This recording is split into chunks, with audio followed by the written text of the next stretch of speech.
discuss breaking Bitcoin altcoin news, price targets, and Bitcoin option trading, where I'll be showing you where I trade from, how much I trade, my profits, and my loss. Okay, and also my strategy because that's very important. But today we will be focused on why Bitcoin has gone from 10 to 18K in just over a month. All right, guys, let's get started. So if you haven't heard, Bitcoin is now offered on PayPal. All right, now it's not that big of a deal, but yet it is a very, very, very, very big deal. Why? Because PayPal has over 300 million people who use their platform. November 12th, PayPal announced that they're going to allow every eligible account holder to go ahead and buy, sell, and hold Bitcoin. And not just Bitcoin, but also three other altcoins, which are Ethereum, Bitcoin Cash, and Litecoin. Not sure why, because Bitcoin is number one. Yes, we have to allow Bitcoin on there. But having Bitcoin Cash, which is like a fake Bitcoin, and having Litecoin, which is another fake Bitcoin, is just surprising. If they're doing it based off of market cap, then I would think that Chainlink, XRP, Tether, all these other altcoins will come in before they go ahead and put Bitcoin Cash on here. But nonetheless, they did. Let's go ahead and have a look at what that looks like. Go ahead and log in here. Give me 1 second, guys. It's interesting because they allow you to hold, they allow you to buy, and they allow you to sell, but they do not allow you to pay someone in Bitcoin or to send Bitcoin to someone, which is pretty weird. And I don't really understand that. Maybe they want to keep all the money in their account. Or maybe they're giving you IOUs where you're not really having a Bitcoin. It's just they show you have a Bitcoin, but you don't really know where it is because it's not in your own personal wallet, which is why I always recommend that people buy their hardware wallet where they keep their personal Bitcoin in. It's just the safest thing you can do. If they shut down PayPal, they shut down anything, it won't really affect you because you have your own private wallet. All right, so moving on to the website. As you can see here, I don't have any money inside PayPal. I don't deal with fiat too much, but I do have crypto right here. This is my crypto value. Let's go in and take a look exactly. So before, this didn't used to be here before November 12th, obviously. Now they have a platform here or a tab here that when you click on it, it takes you over to a crypto section. And it displays the four cryptocurrencies that I mentioned to you guys: Bitcoin, Ethereum, Bitcoin Cash, and Litecoin. And that's it. Pretty boring, pretty straightforward. You see the crypto you want. You buy, click buy, it takes you over here. Right now we're at $17,976. Today is November 18th, 2020, by the way. I said you can buy here, sell. I only purchased a little bit just to try it out, just to see exactly what's going on with it. I'm not really keen to these type of things where you have a centralized platform like PayPal offering something like Bitcoin, especially when they're not letting you put it in your own wallet. They're more or less letting you keep it in their platform, and that's not. I don't think that's the best thing. But it does expose it, which is main point of this whole thing is number one, it does expose Bitcoin to millions and millions of people all across the world who, without PayPal, might have never heard about it. And another thing is very important is a lot of people don't have trust in Bitcoin. They don't know what it is, where it is, who owns it. You can't. If you lose it, you're stuck. You can't do anything about it, right? But there's this perception that with PayPal, you're more safe. A sense where if somebody was to buy Bitcoin with PayPal, they'll feel as though they're covered, even though they're not. If you still lose your crypto, well, essentially you're covered because Bitcoin is being held by PayPal. So if PayPal loses your Bitcoin, they'll cover you. But if Bitcoin were to go to zero, you're still not covered. You still lose your money, essentially. So that's it, guys. If you haven't seen what it looks like, this is what it looks like on the PayPal app. Let's go back. Very big. This happened on November 12th, and ever since then, Bitcoin price has been going up, going up, and going up. And I decided to make this video because we need to know the foundation. We need to know exactly what's going on before Bitcoin makes another leg up, takes another leg up to 20,000 and above, and now everybody's scratching their head wondering why, like why? Wasn't Bitcoin out here 2 years ago, 4 years ago, 5 years ago? Well, yeah, it was out here all those times, but the thing is, not too many institutional investors were investing in it. And that brings me to my next point of why Bitcoin is so important. Not just that institutional investors are coming in now and they're bringing in their billions and billions of dollars. No, it's also because we have elected officials who are now pro Bitcoin. They're becoming the proponent of Bitcoin, and is to make sure that it succeeds in the bigger picture. Okay, and that brings me to my next point. Her name is, go over here, Cynthia Lumens. Okay, she was the first Bitcoin enthusiast or even Bitcoin owner to be elected in the U.S. Senate. She was elected by the Wyoming state, and she plans to use her power in office to make sure that Bitcoin is not tampered with, it's not interfered with, and that Bitcoin is going to stay true to its course, true to what Satoshi and the founding fathers, what they wanted, what the original white paper of Bitcoin, what they wanted it to mean, is going to stay like that. What does that mean? That means no regulations. She wants to make sure that Joe Biden and the executive power and the executive branch, if Joe Biden is the president, who knows? But she wants to make sure that they keep their paws and their hands off of Bitcoin. She doesn't want them touching it. She wants more or less for the states to make their own decisions and for the states to go ahead and become more innovative and find more ways to include Bitcoin in their state's legislator and not the U.S. legislator. Okay. It says here that Lumens purchased her first Bitcoin in 2013. This was back then when Bitcoin was worth a few $100, and that's when she was buying it. She was introduced to Bitcoin by her son-in-law. I can tell some people I know about Bitcoin that's her age and they will listen to, but well, a good thing for her that she listened, because now she's saying that she wished that she would have bought more now as the prices are going through the roof. She goes on to say, I quote, our own currency is by design inflating by roughly 2% per year, give or take. Lumens explained, and so it loses its buying power over year. By design, Bitcoin does not do that. So far, those of us who are looking for a whole variety of ways to protect ourselves financially, whether it's in the stock market or through something that's going to store value, something that is scarce like Bitcoin, you want to have a diverse mix and a firmly belief that Bitcoin belongs in that mix. She firmly believes that. Let me go ahead and show you the clip of her talking about it right here. Senator-elect, you got another first under your belt. This one very interesting. You're the first senator to own Bitcoin. I'm going to be fully transparent here and say I'm not well versed in Bitcoin, but I know that there are a couple people who believe, yes, you should be an advocate for this type of currency, and then there are other people who are raising some concerns that this could be a front for money laundering or for some sort of tax evasion. Where do you stand? Now, notice before she actually, let me go ahead. And do you hope to bring Bitcoin into the national conversation? I do hope to bring Bitcoin into the national conversation. I'm a former state treasurer, and I invested our state's permanent funds. So I was always looking for a good store of value. Yep. And Bitcoin fits that bill. Our own currency inflates. Bitcoin does not. It's 21 million Bitcoin will be mined, and that's it. It is a finite supply.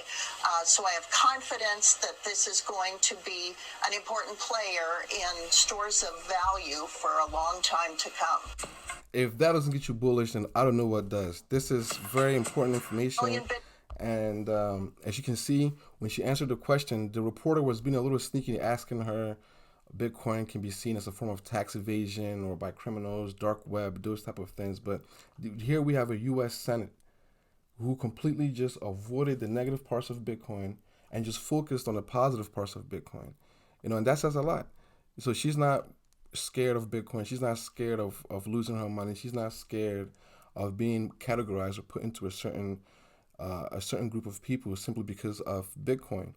She completely disregarded that part of the question by the reporter, and that was key. That was very important. I like that. I like that she didn't focus at all, because even if she would have talked about it and said, "Oh, it's not used for that," she's still talking about it being.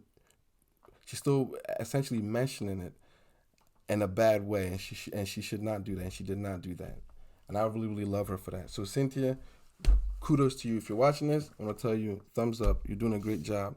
And I hope more people like her will join the Senate. This is the U.S. Senate here that's talking. And if you read some of the things that she said, is her major goal here in Senate, in her office, while she's in power, is to make sure that Bitcoin is left alone and that it continues to do what it's meant to do by its founding fathers. All right? And that's the second point of why Bitcoin is important. Not just PayPal, not just the fact that senators who've been buying Bitcoin since 2013, imagine how much money they have now. It's $20,000 almost, and they were buying it since a few $100s. Trust me, she's well invested in this. She's gonna make sure that nothing happens to her coins. All right. Now, the last piece of information I wanted to talk to you guys about why Bitcoin is at the price that it is today, is that there's lots of other current countries who are starting to realize how good Bitcoin is, and really what can happen if they decide to leave their native currency and join something like Bitcoin.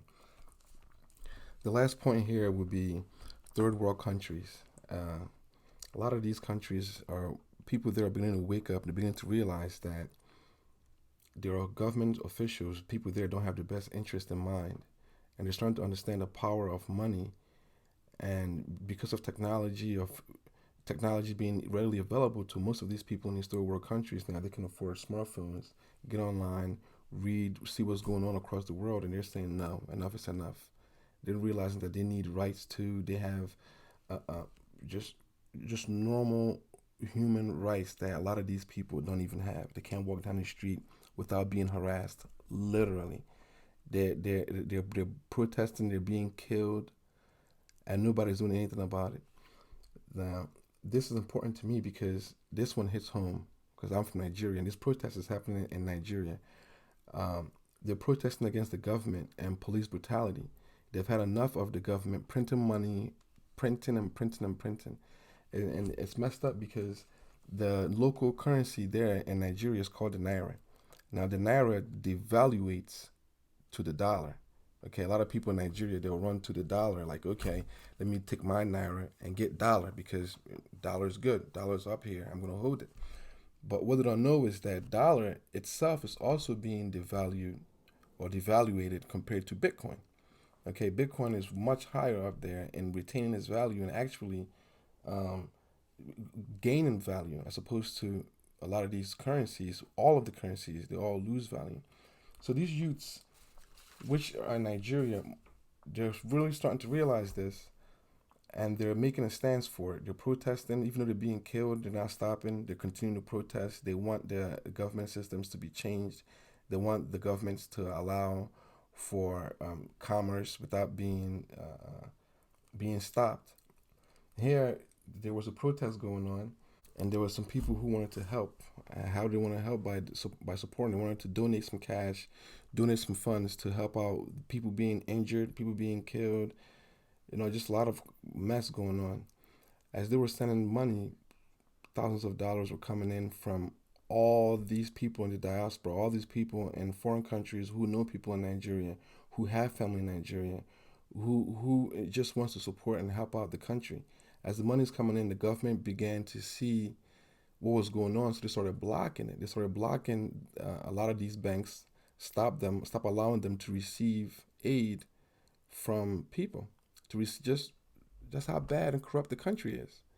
They stopped them to receive aid because they wanted to continue to suppress and oppress them and keep them where they are. Only Nigeria, man. And I'm sure other third world countries too, but especially in Nigeria, where majority of the people there are youth. They're gaining access to technology. They don't believe in the old saying of, oh, I'm better than this person better. No, they believe in we're all one. They believe in it's a small world. They believe that everybody can attain certain things like human rights without having to bend over backwards for it, which is right. The reason why Bitcoin is such a big deal there is because that was the only safe source to be able to send money was Bitcoin, because it's unregulated. The government couldn't stop it, and people there they don't trust anybody because of all the things that they've gone through. So for them to trust Bitcoin and see that Bitcoin is helping them out, see that Bitcoin is easing the pains of living under such a almost a dictatorship, even though they call it a democracy. But nothing there happens without the president saying so. Everything happens when the president gives order, and people there, they don't like it at all.